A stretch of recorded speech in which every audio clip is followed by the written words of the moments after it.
Talk and Shop Network makes no apologies for what you're about to hear. The host might, though.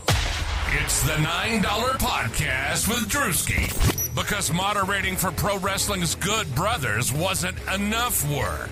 Talking wrestling and more. Weekly on all major podcast networks.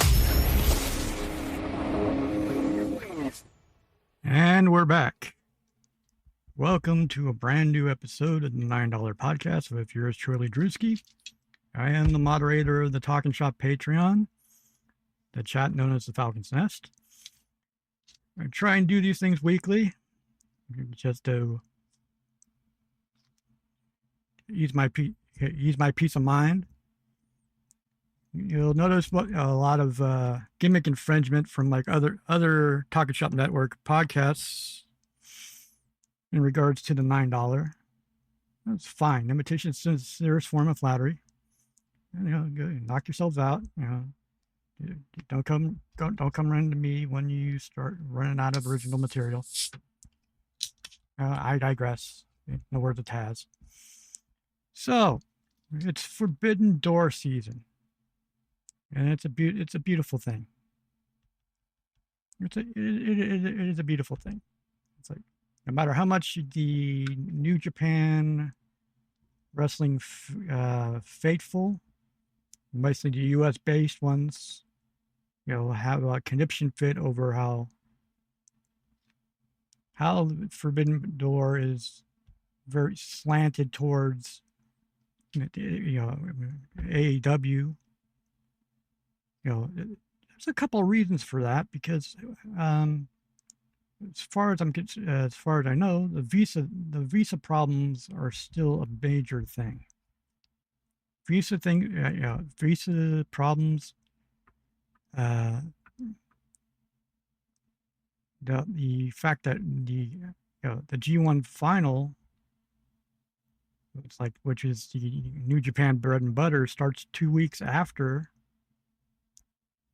this Forbidden Door, and they don't want to take the chance of having one of their main competitors, people that have been announced for the G1, get hurt in a non New Japan pay-per-view, which is a silly statement to make, because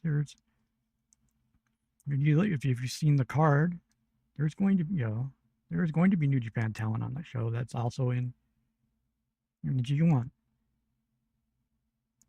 And you have to remember, like in 2 weeks, it's the first G1 is happening in Chicago, and it's being made headlined by Yota Tsuji versus Konosuke Takeshita. You say what you want about Takeshita, but Takeshita's 3-contract Takeshita. And there's a reason why he's 3-contract Takeshita, because he is the man.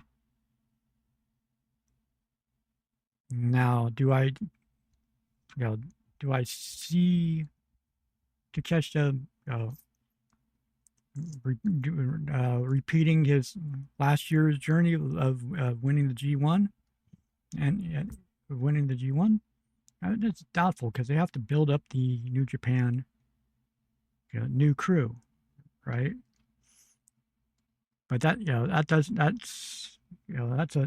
something to talk about in a couple of weeks when the G1 takes off and everybody becomes an expert in trying to figure out how Gato is going to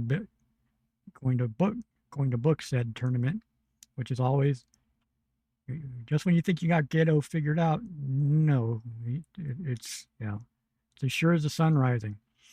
There will be a twist, and Gato will piss off a lot of fans with some of his booking.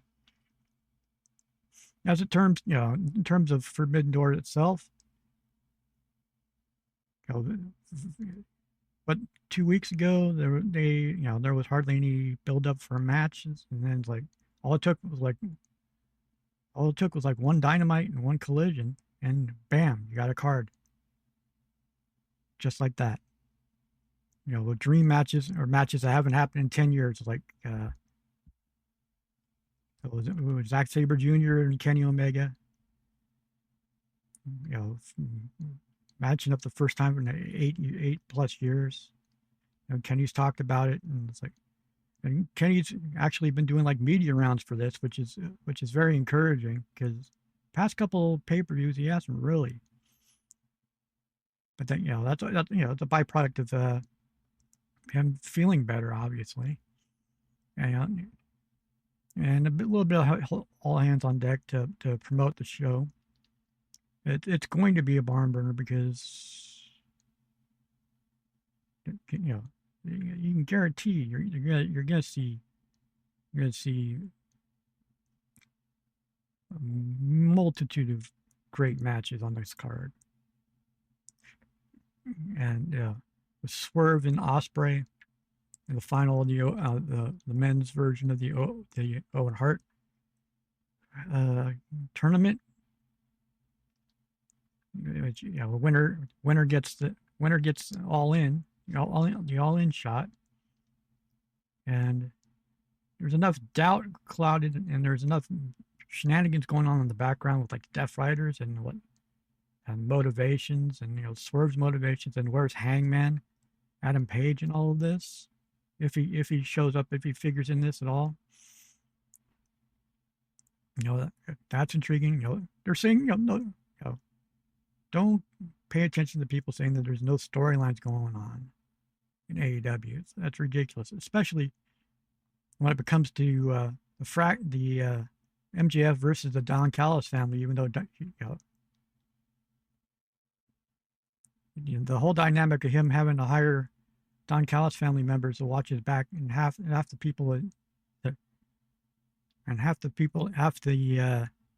talent has a bone to pick with MJF because they want the title.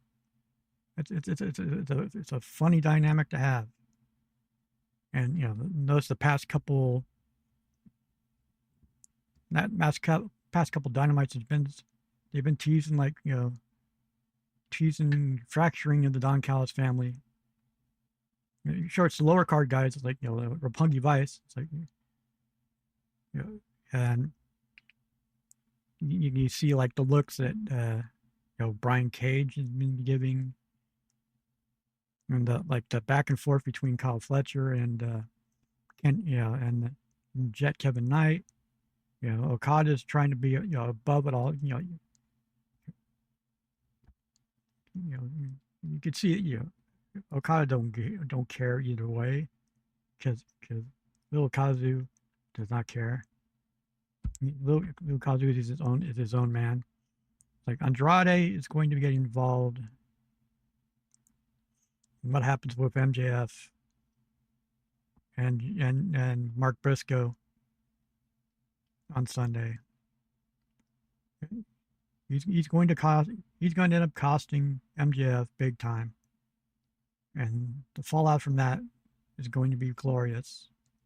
It's going to be very glorious. No, it will end up being like a triple threat of Kenny versus MJF versus Andrade at Redemption. Could see it. The storyline's there. I think it all depends on how Kenny feels after the end of his match with the Zachy boy on Forbidden Door. The one thing about wrestling Zach, Zach's going to tie Kenny up into a knot, into a pretzel, big time pretzel. But he works safe. All his stuff looks like it kills, but he works really safe. He's a pro's pro. He reminds me of Regal in that regard, which is very high praise. In my mind,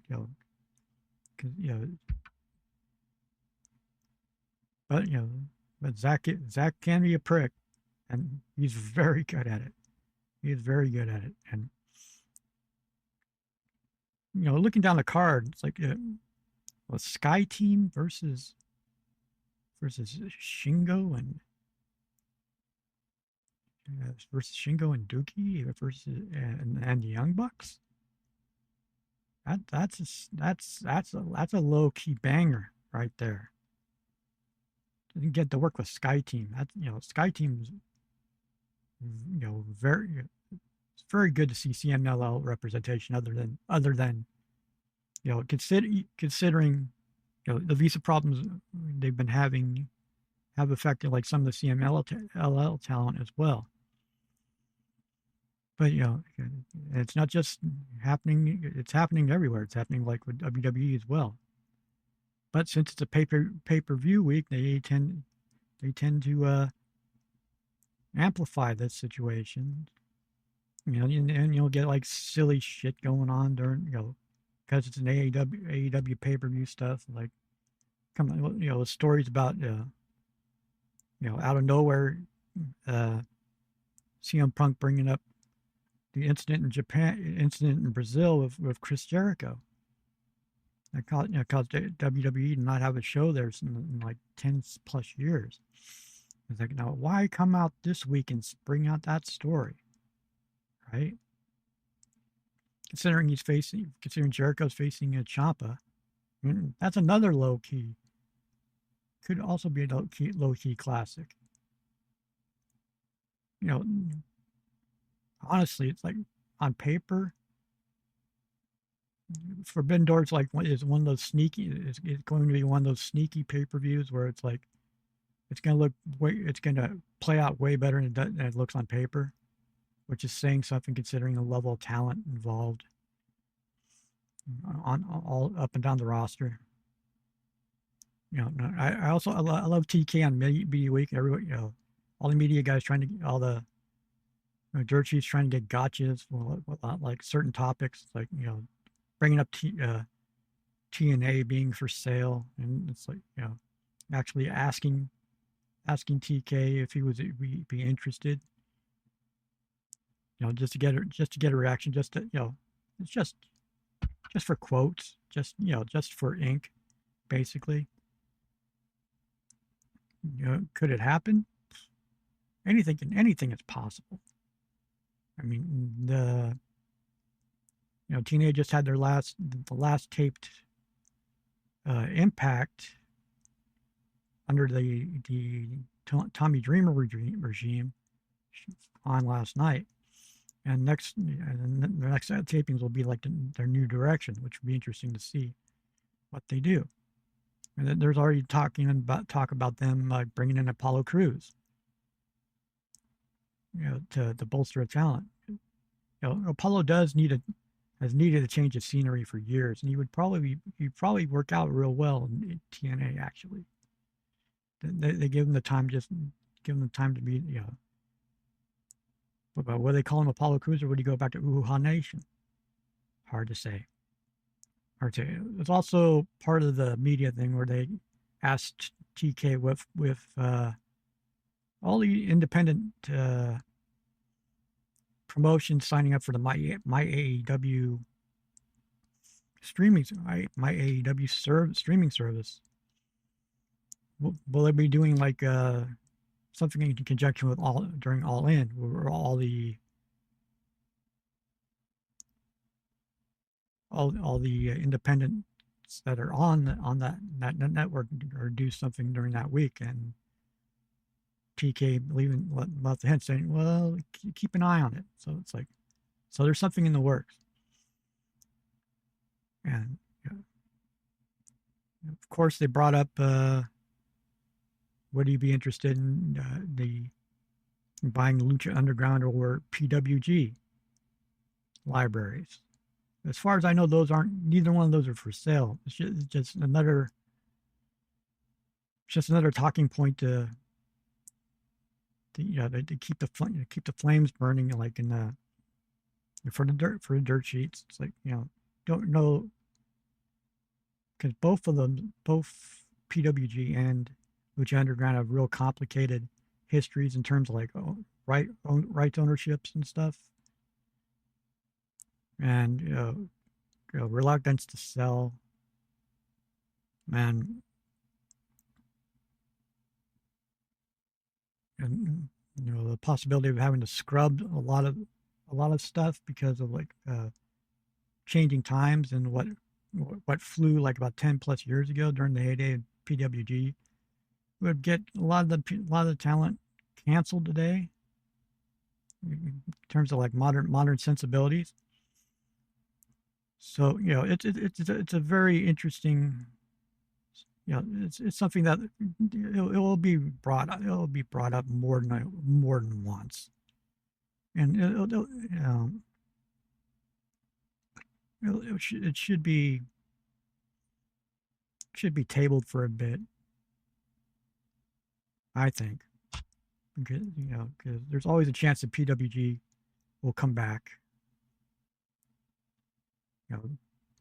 It is Super Dragon's baby, and he's Super Dragon Excalibur, and I think Super Dragon it's Super Dragon's call whether or not they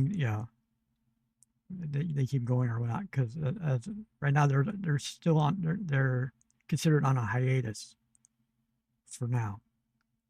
For the past couple of years, they're still technically on hiatus, and but what was interesting is like one of the parts of the hiatus was because they couldn't access the Globe Theater anymore in LA. But apparently they started having wrestling shows at the Globe again. So I don't know what situation is like for that. Now, again, that's something for the future. It's would it really increase the value of my AEW programming? Yeah, undoubtedly, yes. Even though PWG is on High Spots Network, and it has been for years, and anybody that wants PWG, like DVDs and Blu-rays are maybe considered like a dead format, but you can buy some amazing cards for cheap on highspots.com. You can have like a library. But it's all about convenience, apparently, because you stream, technology keeps going. It's to the point now it's like where you have like Grand Theft Auto 6 coming out, and they're not even going to release a physical CD for it. It's just going to be a code. Which it seemed inevitable at the time, but still, it's gonna stuff like that. There's a certain population that like the idea of having like physical media in their hands.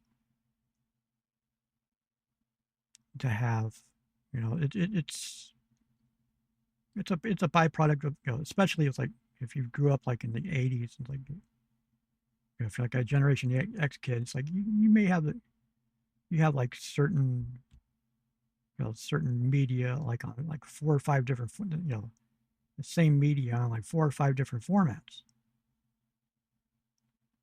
just to have in case of obsolescence for some reason, in case something happens. You would think they would do that with like like some of the Coliseum home video stuff, a lot of WWE Network stuff. They could make a killing off of that, because these things tend to go in cycles. It's like look at vinyl records coming back. Right, there's going to be a time where it's like people are going to start clamoring for like CDs and DVDs again, and Blu-rays, and it happens. It's like it happens. It's a generational thing, and there will always be a market. And now, it's great to see Tekla versus Stardom is pretty much carrying the whole idea of Forbidden Door.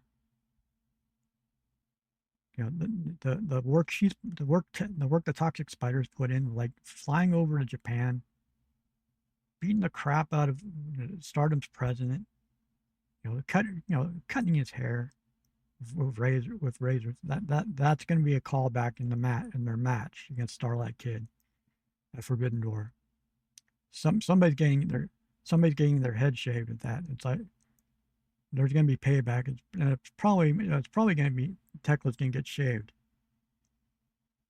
because that's the only way I could see this happening. It's like outside our tech level, because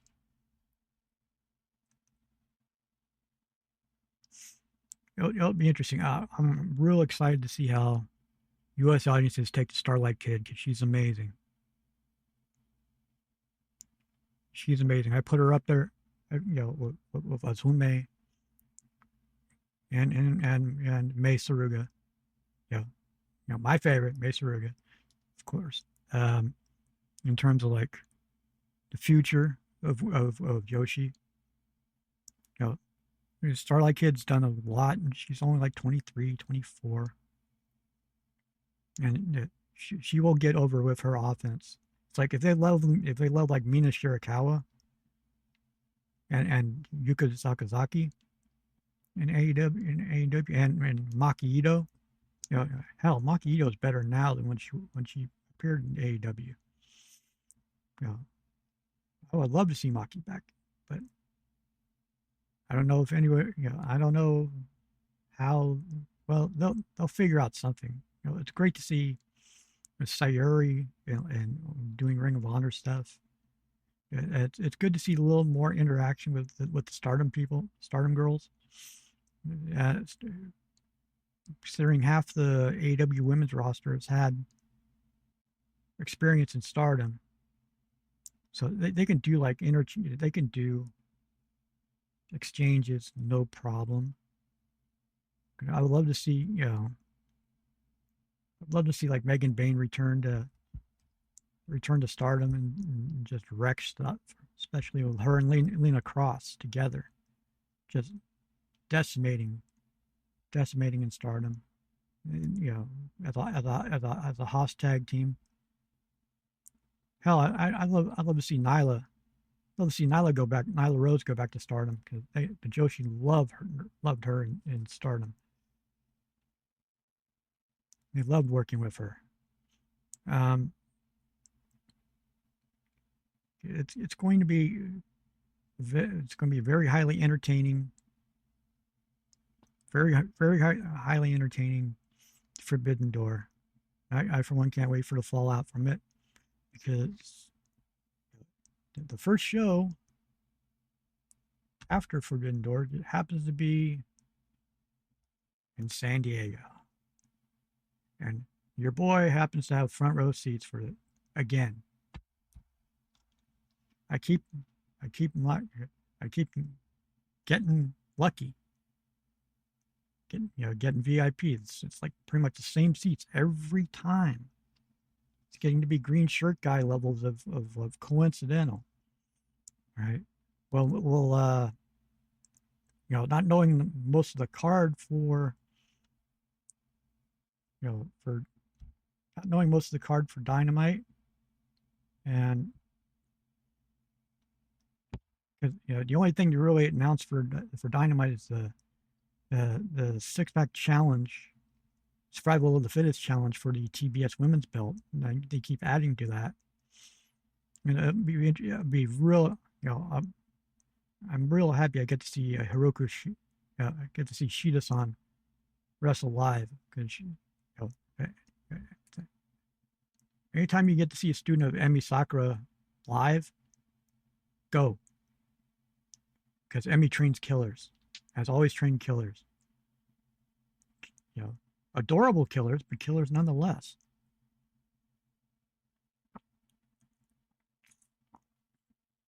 Case in point, Riho and May. The little man. Riho, May, Mitsuki, all of them killers. No matter what they do. That so far, it's like the only one, I know they're confirmed, and I know Kyle Fletcher confirmed he's going to be there as well. So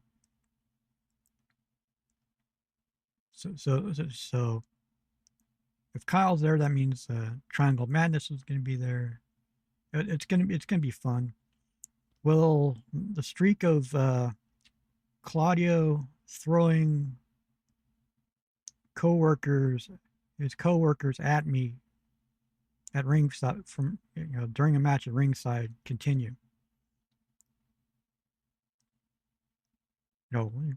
once is an accident, twice is a trend. Three, you start expecting it. Because first time was a couple of years ago.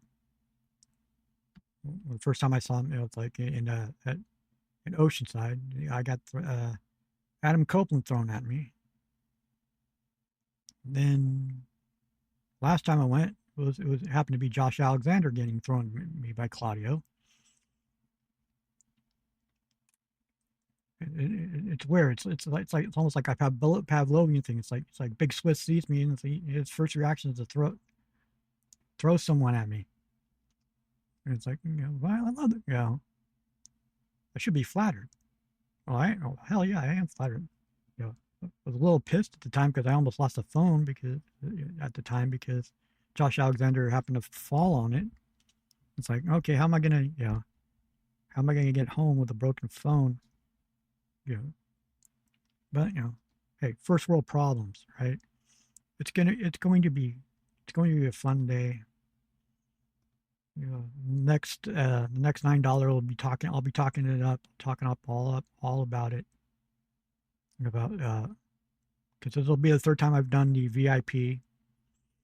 It'll be I'll talk about the whole experience. If there's any interactions or what have you, and I'm excited. It's going to be a good thing, because this will be a second time this year, which I had no surprise the hell out of me. Because I was expecting like AEW to show up like once a year, but with shows in Oceanside and in San Diego and at Vias Arena I know very well, having worked there about 20 years ago doing stagehand work. I know that place inside and out. And there's a good chance my brother might be working that show. So even bigger bonus. It's going to be 3+ hours. That's the good thing about the West Coast shows, because they start like about 4. I let people in about 3:30 in the afternoon. A couple of matches taped for like Ring of Honor. It's like 4:30. Then the show starts itself. It's like live Dynamite from like 5 to 7. Then Collision right after that. I don't know if it's gonna be 1 hour or 2. But that's the Collision they're gonna tape. It will be for the next night. It's Saturday, so it's probably gonna be a 2-hour Collision. So we might be looking at about 5 hours. 5 hours. 5 hours plus. Could be looking at 5 hours plus probably maybe another hour of like Ring of Honor matches. So it's a 6-hour day. It could be 6 hours of wrestling. And starting at 4:30, so getting out, and since it's summer, it's like don't have to worry about it being a school night. So they might go late.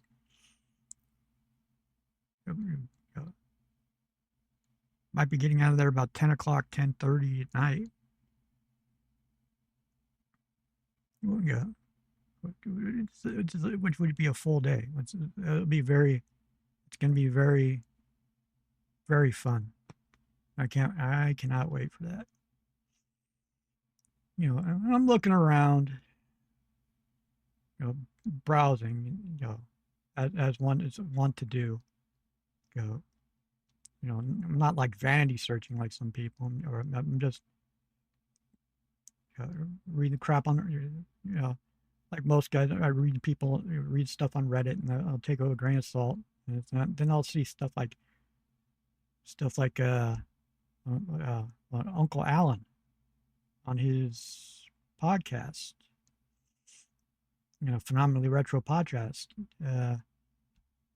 came up with an idea to improve the WWE Survivor Series concept, where it's, instead of like teams of Raw versus SmackDown, it'd be Raw versus SmackDown versus NXT versus AAA, which would be very interesting. It would be very interesting, because the triple, It'd be an interesting way to build up the AAA, AAA, in the U.S. more. I don't know if people are ready for the clowns though.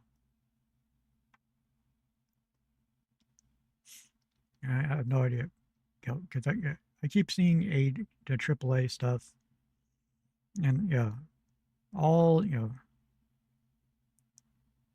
all the sudden mass luchadors going down there that are not exactly true luchador. Well, true luchadors. Um, considering, I've seen like when Conan was running like AAA in the past. It was a WWE like even back then, to the point where they had one of their guys, Supernetico, had a gimmick called the Main Man, and he dressed like Triple H, spit water like Triple H. His ring entrance was like Triple H's. It was like a combination of Triple H and Lobo. And he was over for a time back then. It worked for some silly reason. It worked. And that's the one thing they didn't go. Terms like AAA didn't don't give a damn about copyright and stuff. But with the a lot of the WWE involved in AAA now, I wonder if copyright is more and more adhered to. But they're sort of doing like stop start stuff. It's like you would think they would let Dominic Mysterio do more shows in AAA, because every time he goes down there, he's treated like a god. And then bringing back the Perostom model gimmick is very interesting. It works in Mexico, but for U.S., you have to do a little bit of heavy lifting. We'll see where it goes. It's good to see Carmen Petrovich as part of that, though, because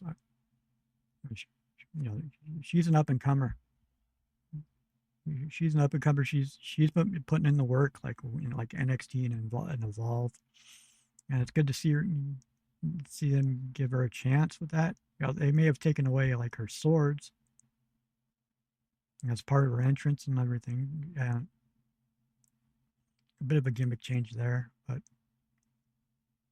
we'll see how that goes. It was good to see Big E being interviewed on the Chris Van Vliet talking about how he's fine. Because there's always wrestling fans always want more. Sometimes to the point of detriment of like the health of wrestlers. It's like good for him to realize that it's like, no, I would like to do it, but no, it would not be a very wise idea. It's a very rare thing, especially for a wrestler, to admit that, right? Because if there's one thing, that's one constant in the wrestling business, it's like there's no such thing as a retired wrestler. There's always another paycheck. But good on E. I respect that. I respect that man like no other. And it's good to see. Good to see that he's still good with Kof and Austin Creed, who've been very silent be very silent, other than like popping off on at conventions, bringing up Kenneth Jerome Omega by name. It's like stirring the flames up a little bit, because it's pretty much a foregone conclusion that they're coming. It's a very pretty much a very foregone conclusion, and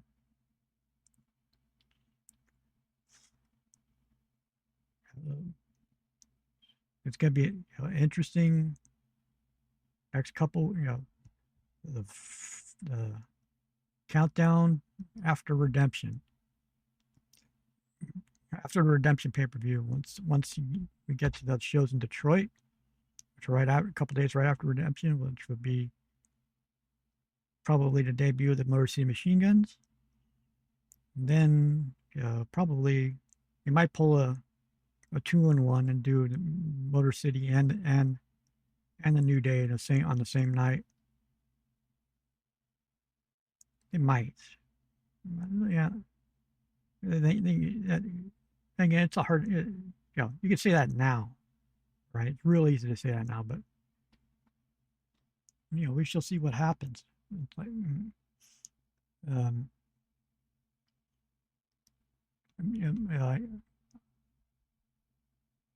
I like to see what happens going forward. Because SummerSlam's coming up apparently for WWE, and I don't really care. Used to care a lot, because SummerSlam was like other than used to be considered like the number 2. The number 2 pay-per-view, but it's like they're not really giving me a reason to care, actually. But wouldn't be the first time that's happened. WWE does go through cycles. It's like it happened. You think it's bad now? Look about 2006 era. Oof. Trust me on this one. It's like,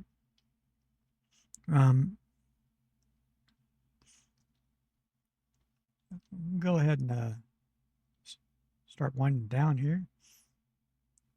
If you like what you hear, it's like you can help. You can help support the boy by going to oldglory.com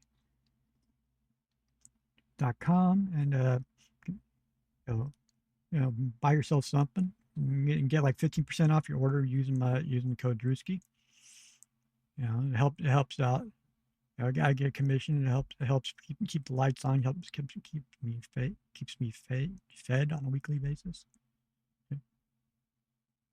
Because I'm becoming a kid on fixed income here, right? It's like if you want to look at past episodes of the $9 podcast and catch up and find out why I am the way I am. So go to YouTube channels like youtube.com/$9 podcast. So if you want to email me, tell me stop yelling at clouds, email me at $9podcast@yahoo.com.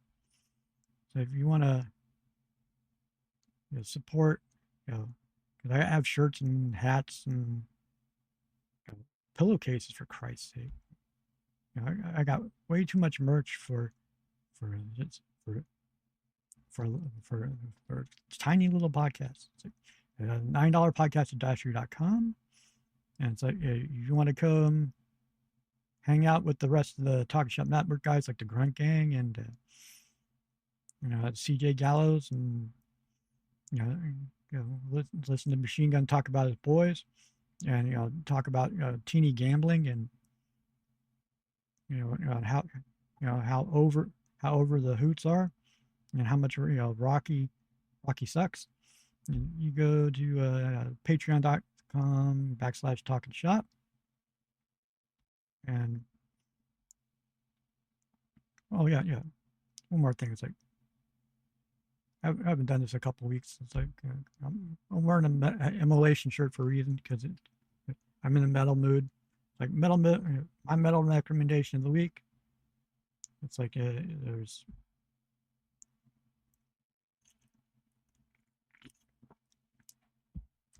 go check out all the videos from the Rush tour, Rush 50 so far. It's insane. You have to remember that Geddy Lee is like 75 years old. And he's playing like he's in his mid-20s now. And the absolute balls to start a show by playing one of your most challenging songs material wise in Xanadu. And a bunch of songs that you haven't played in like 20 something years. I mean, By-Tor and the Snow Dog, for Christ's sake. It's like it's stuff you never. They've done stuff. They're doing stuff on this tour they haven't done since 1970s.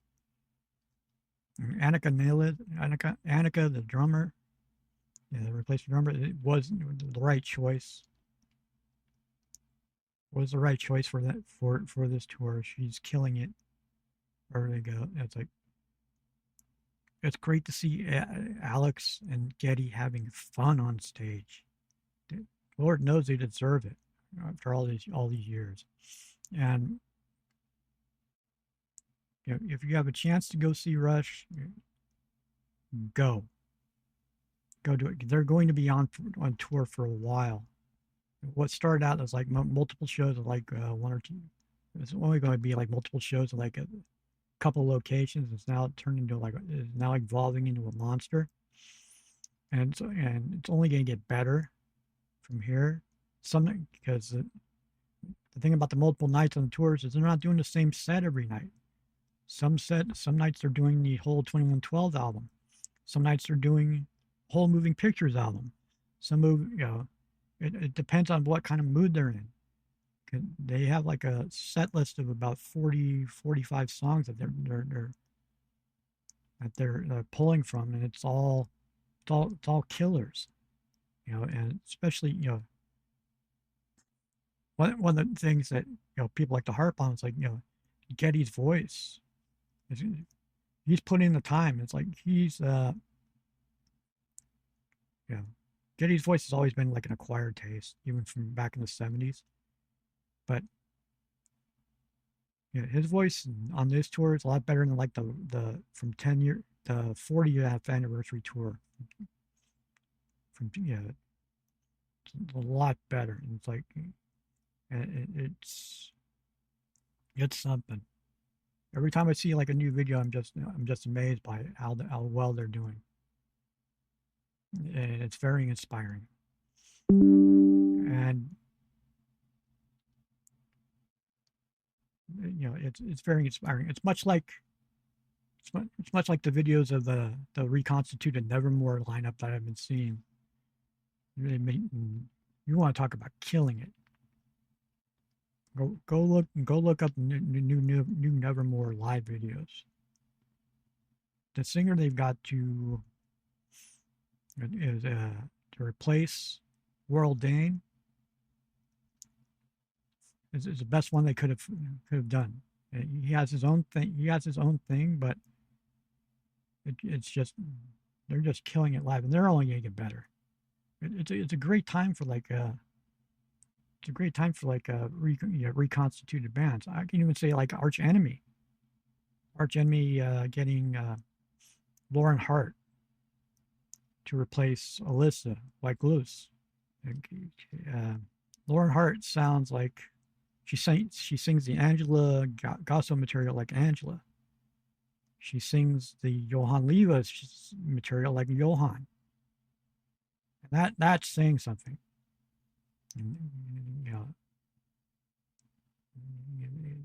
Because I've seen some videos of their new, their latest tour, and it's basically they're playing a whole lot of the Angela stuff and Johan stuff that they neglected.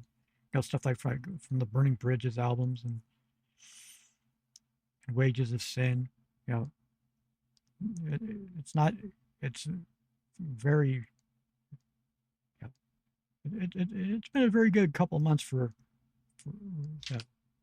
metal for in my mind. But then again, I'm an old guy and I'm set in my ways. So I'll just go ahead and get back to it and get back to like recovering. I'm still recovering from like whatever the hell I had over a week ago. Yeah, slowly getting better. I think I'm about 90%, 95%. Yeah. Hopefully someday out, the Talking Shop Network will see it fit to actually let me loose on the general public. Like all the other ones on the network. It's just a matter of timing, and it's it is what it is. It's like I'm patient. It's like I'm getting to the fabled number 50, where it's like okay, I'm also starting to get like new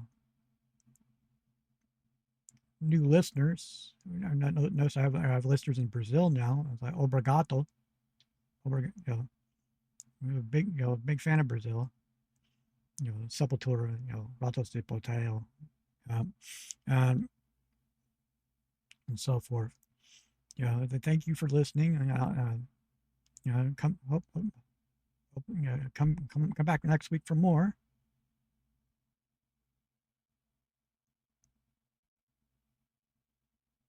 I mean, I'm sure things are going to be very hectic before then. So we'll see. Thanks for listening to the $9 Podcast. Support the show by going to the $9 Podcast or going to patreon.com/talkinshop to dive headlong into the insanity. See you next week.